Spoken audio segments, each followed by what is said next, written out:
नमस्कार दोस्तों, आज आपके समक्ष एक ऐसी महत्वपूर्ण कहानी लेके आया हूँ कि कहानी सुनने के बाद आपका दिल दहल जाएगा। कहानी में इतनी रोचक चीज़ें हैं कि समझने की ज़रूरत है। तो दोस्तों, कहानी स्टार्ट करते हैं। एक बार की बात है, एक व्यक्ति को रोज़ रोज़ जुआ खेलने की बुरी आदत पड़ गई थी। उसकी आदत से सभी बड़े लोग, उसके घर के सारे सदस्य परेशान होने लग गए। लोग उसे समझाने की भी बहुत कोशिश करते थे, वो ये गंदी आदत छोड़ दे, लेकिन वो हर किसी को एक ही जवाब देता, मैंने ये आदत नहीं पकड़ी है, इस आदत ने, इस जुए की लत ने मुझे पकड़ रखा है। और सचमुच वो इस आदत को छोड़ना चाहता था, पर हजार कोशिशों के बावजूद वो ऐसा नहीं कर पा रहा था। परिवार वालों ने सोचा कि शायद इसकी शादी करवा देने से ये आदत छूट जाए, जुआ खेलने की आदत छूट जाए, सट्टा खेलने की आदत छूट जाए। सो उसकी शादी भी करा दी गई। पर कुछ दिनों तक तो सब कुछ ठीक चलता रहा, और फिर वो जुआ खेलने जाने लग गया। सट्टाबाजी में इतना विलीन हो गया था, इतना घुस चुका था कि उसको मना करने के बावजूद भी वो डेली अपना रूटीन बना चुका था। उसकी पत्नी भी अब काफ़ी चिंतित रहने लग गई थी, और उसने निश्चय किया कि वो किसी न किसी तरह अपने पति को इस आदत से छुड़वा कर ही दम लेगी। एक दिन पत्नी को किसी सिद्ध साधु महात्मा के बारे में पता चलता है, और वो अपने पति को लेकर के उनके आश्रम पहुंच जाती है। साधु ने देखा कि एक महिला अपने पति को अपने साथ लेके आई है, और वो बहुत बेचैन है। बताओ पुत्री, तुम्हारी क्या समस्या है? पत्नी ने दुखद पूर्वक सारी बातें साधु महाराज को बता दी।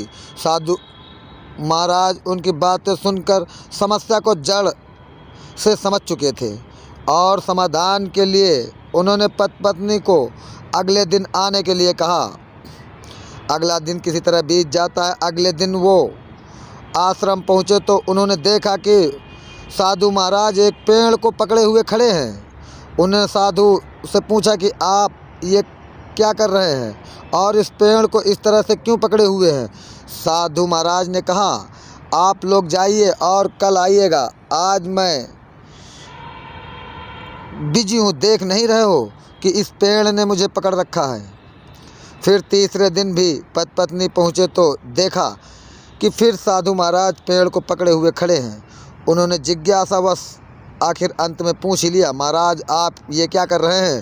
साधु महाराज बोले, पेड़ मुझे छोड़ ही नहीं रहा है, आप लोग कल आ जाना। पति पत्नी को साधु जी के इस व्यवहार से कुछ विचित्र लगने लगा, पर वो बिना कुछ कहे वापस लौट गए। अगले दिन जब वो सुबह फिर आए तो देखते क्या है कि साधु महाराज अभी भी उसी पेड़ को उसी तरह पकड़े हुए खड़े हैं। पति परेशान होते हुए बोला, महाराज जी आप ये क्या कर रहे हैं? आप इस पेड़ को छोड़ क्यों नहीं दे रहे हैं? रोज़ रोज़ आप मुझे बुलाकर परेशान कर रहे हैं, आप इस पेड़ को छोड़ दो। साधु महाराज बोलते हैं, मैं क्या करूं बालक, ये पेड़ मुझे छोड़ ही नहीं रहा है। बड़ी कोशिशें कर रहा हूँ, 3-4 दिन से लगातार कोशिश कर रहा हूँ, पर ये पेड़ मुझे छोड़ने का नाम ही नहीं ले रहा है। पति हंसते हुए बोला, महाराज जी आप मुझसे मजाक कर रहे हैं, ये पेड़ आपको भला कैसे पकड़ सकता है? पेड़ आपको क्यों पकड़ेगा? आप जब चाहे इसे छोड़ सकते हैं। साधु महाराज गंभीर होते हुए बोलते हैं, इतने दिनों से मैं तुम्हें यही तो समझाने की कोशिश कर रहा हूँ मूर्ख व्यक्ति, यही ना कि तुम जुआ खेलने की आदत को पकड़े हुए हो, ये आदत तुम्हें नहीं पकड़ रखी है।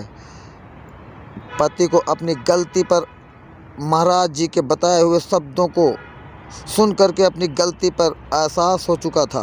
वो समझ गया था कि किसी भी आदत के लिए वो खुद जिम्मेदार है, और वो अपनी इच्छा शक्ति से बल पर अपने चाहे उसे छोड़ सकता है। इतना कहते हुए और मनुष्य इतना लज्जित और इतना परेशान था कि वो समझ गया महाराज जी की बात को कि वास्तव में इस जुए की लत को मैंने पकड़ रखा है, जुआ मुझे नहीं पकड़ रखा है। तो दोस्तों, इस कहानी से आप लोगों को क्या सीखने को मिलता है, कमेंट करके हमें ज़रूर बताएं। और ऐसी महत्वपूर्ण कहानियाँ, लोग जो अपनी समस्याओं से घिरे हुए हैं, समस्या सोचते हैं कि समस्या उनके लिए बनी हुई है, लेकिन ऐसा नहीं, समस्या उन्हें नहीं पकड़ रखा है, समस्याओं को वो खुद पकड़ कर रखता है मनुष्य। तो दोस्तों, ये कहानी यही समाप्त होती है। ऐसी महत्वपूर्ण कहानियाँ सुनने के लिए मेरे चैनल पर बने रहें। मेरे चैनल को लाइक, सब्सक्राइब, शेयर ज़रूर करें। धन्यवाद दोस्तों।